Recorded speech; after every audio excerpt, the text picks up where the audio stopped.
बिस्मिल्लाहिर्रहमानिर्रहीम अस्सलाम वालेकुम to my YouTube family. Welcome back to my channel guys. कैसे हैं आप सब? उम्मीद करता हूँ आप सब बिल्कुल खैरियत से होंगे।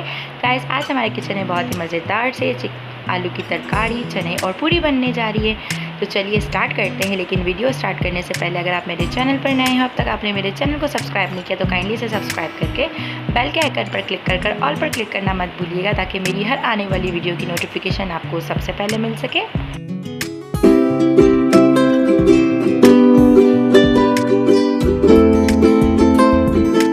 सबसे पहले गाइस हम यहाँ पर चने बनाने जा रहे हैं, जिसके लिए मैंने यहाँ पर एक देगची में 1 कप जो है वो घी शामिल कर दिया। और जैसे वो गर्म हो गया तो मैंने यहाँ पर हाफ़ टी स्पून जो है ज़ीरा शामिल कर दिया और 3 जो है वो तेज़पात शामिल कर दिया। सबसे पहले हम इसे जो है अच्छे से कड़कड़ाएंगे। उसी के साथ गाइस मैंने यहाँ पर एक चॉप प्याज इसमें शामिल कर दिया और इसे हम लाइट सा ट्रांसपेरेंट करेंगे। और गाइस यहाँ पर जो मैंने चने इस्तेमाल किए हैं वो मैंने 1 पाव चनों को जो है वो 4 से 5 घंटे के लिए सोक कर रख दिया था। और सोक करने के बाद मैंने इसका पानी जो है ड्रेन कर दिया। और इसके बाद दोबारा मैंने पानी शामिल करके इसमें चुटकी जो है वो सोडा डालकर इसे मैंने बॉईल कर दिया था। और जो इसके बाद जो है 1 गिलास के करीब पानी इसमें जब रह गया तो मैंने उस पानी को इसमें रहने दिया। और इसके बाद जो है इसी पानी को हम आगे चनों में शामिल करेंगे। अच्छा जी गाइस, यहाँ पर जैसे कि आप देख सकते हैं कि प्याज जो है वो लाइट सी ट्रांसपेरेंट हो गई। तो मैंने यहाँ पर 2 टेबल स्पून जो है इसमें अदरक लहसुन का पेस्ट शामिल कर दिया। और इसी के साथ ही मैंने यहाँ पर 2 टमाटर जो है उसका पेस्ट शामिल कर दिया। इसी के साथ साथ गाइस मैंने यहाँ पर हाफ़ टी स्पून हल्दी, 2 टेबल स्पून मैंने यहाँ पर पिसी हुई लाल मिर्च, 1 टेबल स्पून मैंने यहाँ पर कुटी हुई लाल मिर्च शामिल कर दी। और इसी के साथ गाइस मैं यहाँ पर जो मेन इंग्रेडिएंट है कुटा हुआ धनिया, भुना हुआ कुटा हुआ धनिया मैंने इसमें शामिल कर दिया। और इन तमाम चीज़ों को शामिल करने के बाद हम अच्छे से पहले यहाँ पर इसे भूनेंगे और नमक शामिल कर देंगे। अच्छा जी गाइस, अब हम यहाँ पर आलू की तरकारी जो है वो बनाने लगे हैं, जिसके लिए मैंने यहाँ पर 3 आलू को जो है वो क्यूब्स में कट कर लिया। और जैसे यहाँ पर ऑयल गर्म हो गया तो मैंने 1 टेबल स्पून यहाँ पर राई दाना और हाफ़ टी स्पून मैंने कलौंजी इसमें शामिल कर दी। और जैसे ही ये कड़कड़ाने लगी तो मैं यहाँ पर इसमें आलू शामिल कर दूँगी।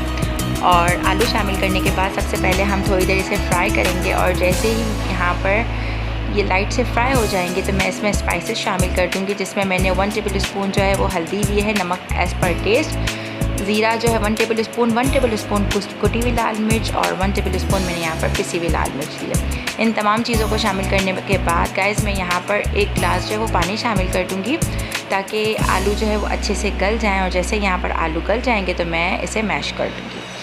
अच्छा जी गाइस, यहाँ पर टोमेटो जो है वो अच्छे से गल गए हैं चनों के लिए। तो मैं यहाँ पर 2 टेबल स्पून जो है दही इसमें शामिल कर दूँगी। और दही शामिल के बाद कुछ देर तक हम यहाँ पर इसे फ्राई करेंगे, ताकि दही जो है अच्छे से इसमें रच बस जाए। और इसके बाद जो है हम इसमें चने शामिल कर देंगे और उस चनों को जो है हम पानी के साथ इसमें शामिल करेंगे, जैसे कि मैं आपको पहले से बता चुकी थी। और इसी के साथ साथ गाइस मैं यहाँ पर 1 टेबल स्पून कुटी हुई लाल मिर्च और 1 टेबल स्पून इसमें गरम मसाला शामिल कर दूँगी। तो इस तरीके से हमारे मज़ेदार से जो है हलवा पूरी वाले चने रेडी हो जाएंगे गाइस। और यहाँ पर आलू जो है वो गल चुके थे तो मैंने यहाँ पर आलू को जो है वो मैश कर लिया। और मैश करने के बाद गाइस जो हम इसमें चीज़ ऐड करेंगे वो है अचार। अगर आपके पास अचार ना हो तो आप अचार का मसाला भी यहाँ पे शामिल कर सकते हैं। और मैंने यहाँ पर 1.5 टी स्पून जो है वो अचार शामिल कर दिया। और इस तरीके से जो है हमारे मज़ेदार से जो चने भी रेडी हो जाएंगे और आलू की तरकारी भी जो है वो रेडी हो जाएगी। और गाइस चनों के ऊपर जो है वो हम ऊपर से हरी मिर्चें अपने टेस्ट के अकॉर्डिंग जो है वो साबित शामिल कर देंगे। मैंने यहाँ पर 3 ही शामिल की हैं। इसी के साथ गाइस मैं यहाँ पर पूरियों के लिए जो है वो आटा गूंद लूँगी, जिसमें 1 कप मैदा और 1 कप जो है फ़ाइन आटे के साथ मैंने चुटकी सोडा और नमक डालकर इसे गूंद लिया था। और एंड में जो है मैंने यहाँ पर घी शामिल कर इसे कुछ देर के लिए रूम टेम्परेचर पर रख दिया। और इस तरीके से आप देख सकते हैं हमारा आटा जो है वो बिल्कुल अच्छे तरीके से यहाँ पर रेडी है। तो यहाँ पर मैंने घी को जो है वो गर्म कर लिया और इस तरीके से जो है हम यहाँ पर जस्ट पूरियों को डालकर इसे निकाल देंगे। और इस तरीके से हमारे मज़ेदार सी आलू की तरकारी, पूरियाँ और चने जो है वो रेडी हैं। उम्मीद करती हूँ आपको ज़रूर पसंद आएंगे, इसे ज़रूर ट्राई कीजिएगा। मिलते हैं नेक्स्ट व्लॉग में किसी और चीज़ के साथ। तब तक अपना बहुत ख्याल रखिएगा, मुझे अपनी दुआ में याद रखिएगा। फ़ी अमानिल्लाह, अल्लाह हाफिज़।